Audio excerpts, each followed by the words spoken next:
Je vois ce que ça fait.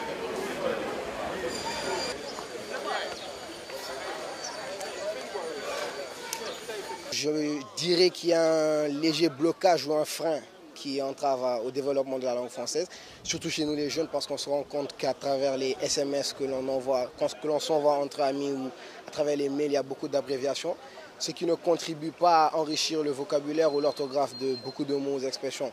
Aujourd'hui, le 20 mars, journée de la francophonie, est une journée à magnifier parce que dans la mesure où la langue française est une belle langue, une langue internationale, une langue cosmopolite qui, je dirais, participe à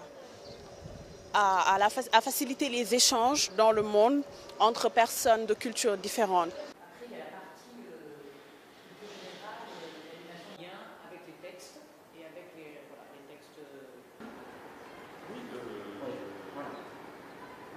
La sorcellerie, la magie, etc. Voilà. Aucune langue n'est supérieure à une autre, aucune langue n'a de primauté sur une autre. La francophonie me paraît quand même être un petit peu un héritage de la colonisation et il me semble dommage, toujours, je crois que je reviendrai toujours à ça, il me semble tout à fait dommage qu'on apprenne à lire, à écrire à des enfants dans une langue qui n'est pas leur langue maternelle.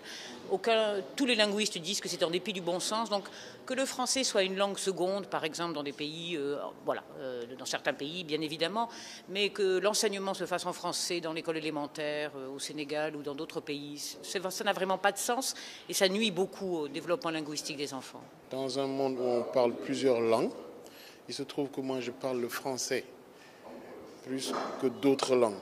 Donc j'ai bien intérêt à ce qu'il y ait un maximum de monde qui puisse parler français et que je puisse me faire comprendre ou maximiser les chances de me faire comprendre. Donc, en personne très pragmatique, je plaide pour que la langue que je parle se développe le plus parmi d'autres langues.